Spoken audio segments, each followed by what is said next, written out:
प्रेम, सुना महारानी कालिंदी, तुम्हारे इस प्यारे से देवर को विजय दुर्ग की राजकुमारी के साथ प्रेम हो गया है। और प्रेम भी ऐसा कि धूम्रकेतु का केवल तन यहाँ है, अपना मन तो ये सुमुखी के पास छोड़कर आया है।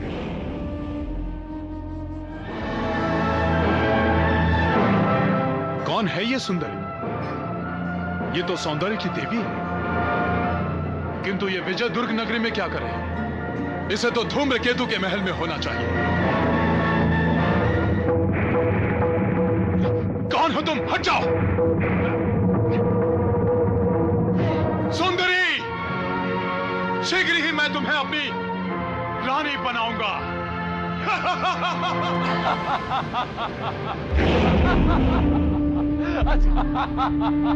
अच्छा है ये दानव और मानव का प्रेम। ये प्रेम हमें पृथ्वी लोक का अधिपति बनाएगा। बहुत लंबे समय से हम पृथ्वी लोक पर अपना आधिपत्य स्थापित करना चाह रहे थे, परंतु यह शक्तिशाली मानव राजा हमारी हर चेष्टा पर पानी फेरते रहे। परंतु अब एक शक्तिशाली मानव राजा का संबंधी बनने के पश्चात अन्य राजाओं का समर्थन मिलना स्वाभाविक है, और इसके साथ होगा दानव राज का विस्तार।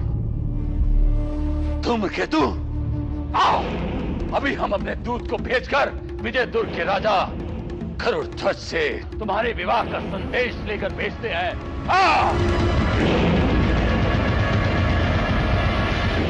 दानव राजा गोला नरेश काल केतु की जय, महारानी कालिंदी की जय, दानव सेनापति धूम्रकेतु की जय। ब्रजमुष्टि, आज्ञा कोला नरेश। तुम दानवों का दूत बनकर विजय दुर्ग जाओगे और वहां महाराजा गरुड़ ध्वज से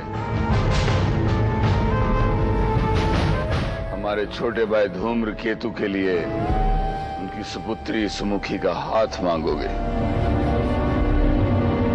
कोला नरेश, महाराज गरुड़ध्वज इस समय विजय दुर्ग में नहीं हैं। वो अपने पूरे परिवार के साथ विश्राम के लिए विश्रामगढ़ गए हैं। अच्छा। हमारे गुप्तचर तो हमसे 4 कदम आगे हैं? ब्रजमुष्टि, तुम कोला नरेश का दूत बनकर जा रहे हो। स्मरण रहे, हमने पहली बार किसी मानव की ओर अपना हाथ बढ़ाया है। उनसे संबंध बनाने के लिए हमारे हाथ की पकड़ इतनी शक्तिशाली हो कि वो चाहकर भी उसे छुड़ा ना पाए। हमें हर हाल में हाँ चाहिए। जो आप चाहेंगे वही होगा कोला नरेश।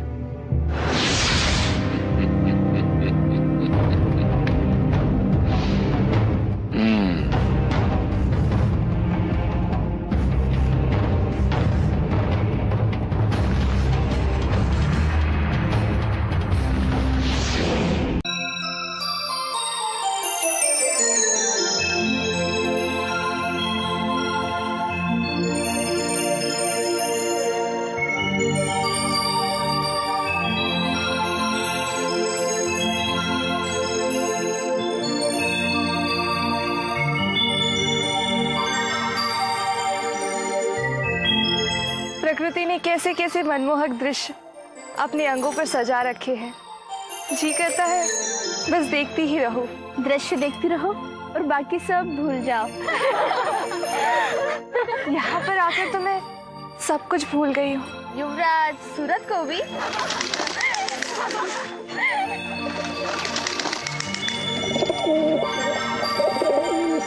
राजकुमारी देखिए, दूत आया है।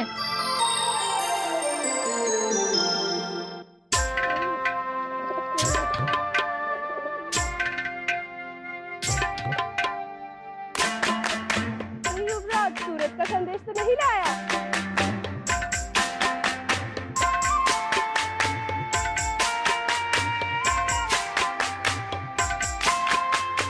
क्या तुम उनके दूत हो? तुम्हें क्यों भेजा? वो स्वयं क्यों नहीं आए? संध्या,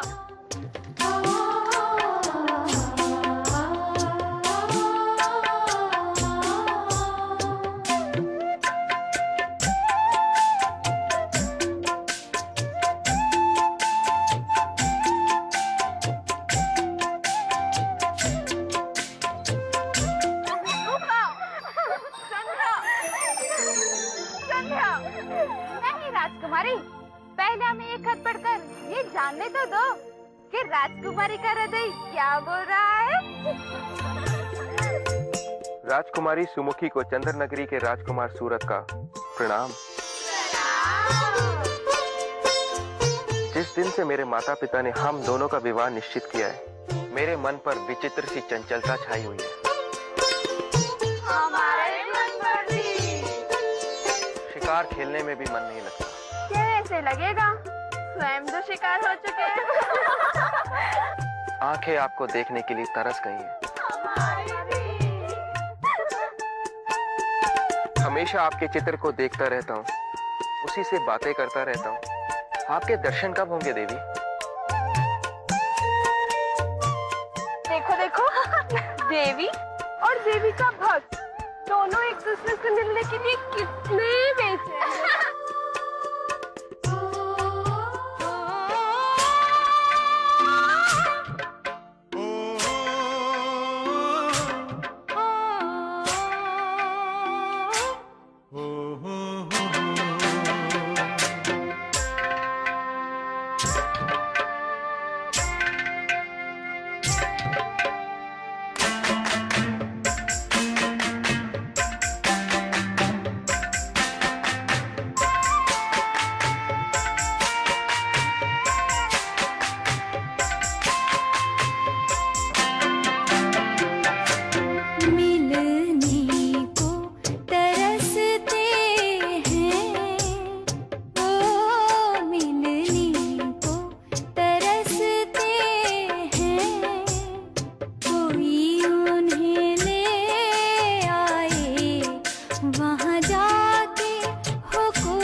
क्या हुआ? क्यों गला फाड़ रहे हो? हम यहाँ विश्राम करने आए हैं। विश्रामगढ़ में हमें विश्राम भी नहीं करने दोगे? अरे मामा जी, विश्रामगढ़ में विश्राम करोगे तो प्राण खो बैठोगे आप। प्राण खो बैठेंगे? सोहन मोहन, तुम होश में तो हो? कौन लेगा हमारे प्राण? दानवराज कालकेतु मामा जी, दानवराज कालकेतु। कालकेतु कोलासुर? हाँ जी, उसी ने विश्रामगढ़ पर आक्रमण किया है।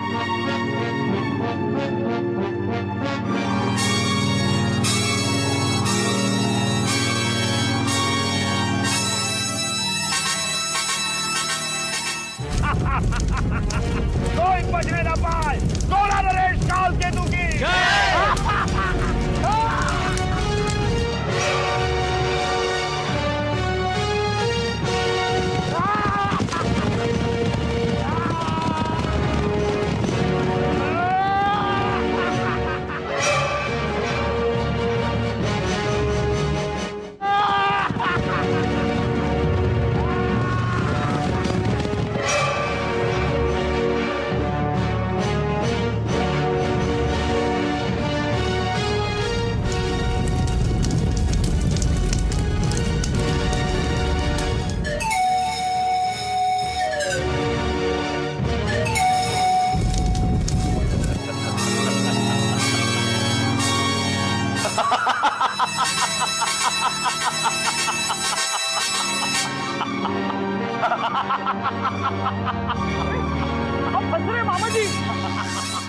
पागल तो नहीं हो गए?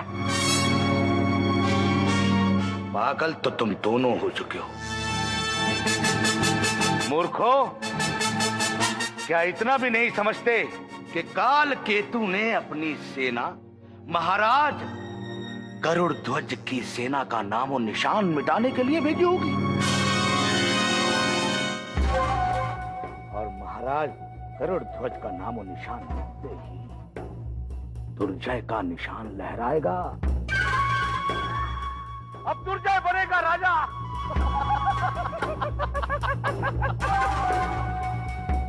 आने दो मोहन, सोहन, आने दो वज्रमुष्टि को, हम उसका दोनों हाथों से स्वागत करेंगे। अब पता चला कि समय की प्रतीक्षा करनी पड़ती है, और अब आया है समय। हाँ मामा जी, अब समय आ गया है।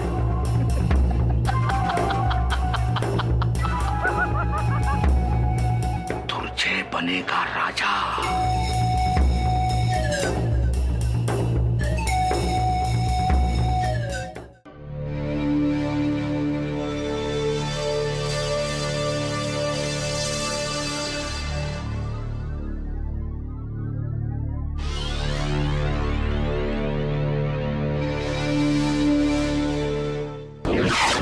महाराज,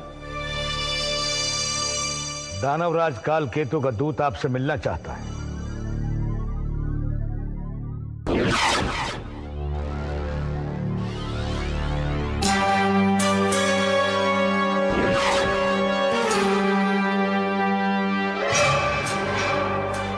महाराज गरुड़ ध्वज को, कोला नरेश, दानवराज काल केतु के दूत वज्रमुष्टि का प्रणाम। मैं दानवराज काल केतु का संदेश आपके लिए लेकर आया हूं। यदि किसी भी अज्ञान या मूर्खता के कारण आपने उनका आदेश ना माना तो उनका आदेश है या उनका निर्णय है जो आपको किसी भी कीमत पर मानना होगा। तो संदेश पढ़कर सुनाऊं? संदेश नहीं, निर्णय सुनाओ। उन्होंने आपकी ओर मित्रता का हाथ बढ़ाया है महाराज, इसे आप अपना सौभाग्य समझिए। निर्णय सुनाओ वज्रमुष्टि। दानवराज काल केतु चाहते हैं कि आपकी कीर्ति चारों तरफ फैले, आपके साम्राज्य का विस्तार हो। निर्णय सुनाओ। दानवराज आपके राज्य को समृद्ध एवं शक्तिशाली राज्य के रूप में देखना चाहते हैं। हम अमित पराक्रमी, अमित शक्तिशाली काल केतु का निर्णय सुनना चाहते हैं।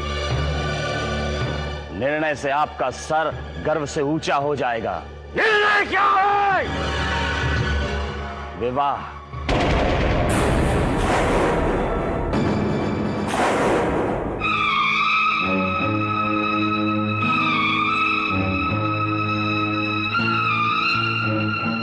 उनके छोटे भाई सेनापति धूम्रकेतु ने यह निर्णय लिया है कि वो विजय दुर्ग की राजकुमारी सुमुखी से विवाह कर रहे हैं। बस, अब अगर तुम्हारी गंदी जबान पर हमारी बेटी का नाम आया तो हम तुम्हारी जबान के टुकड़े टुकड़े कर देंगे। अपने निर्णय लेने वालों से जाकर कह दो कि दानव और मानव में कभी कोई मित्रता, कोई संबंध नहीं हो सकता। सदाचार कभी अनाचार का साथ नहीं देगा। धर्म और अधर्म में न कभी कोई मेल हुआ है और न ही कभी कोई मेल होगा। कह दो अपने काल केतु से जाकर कि हमने अपनी बेटी का विवाह चंद्र नगरी के युवराज सूरज के साथ निश्चित किया। और यदि न भी निश्चित किया होता तब भी हम अपनी बेटी का विवाह धूम्रकेतु से तो कभी नहीं करते, कभी नहीं।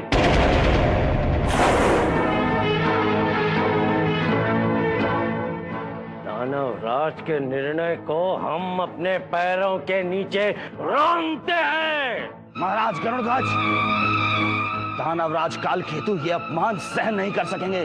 तो क्या कर लोगे तुम? आक्रमण करोगे हम पर? विनाश करेंगे, विनाश। आप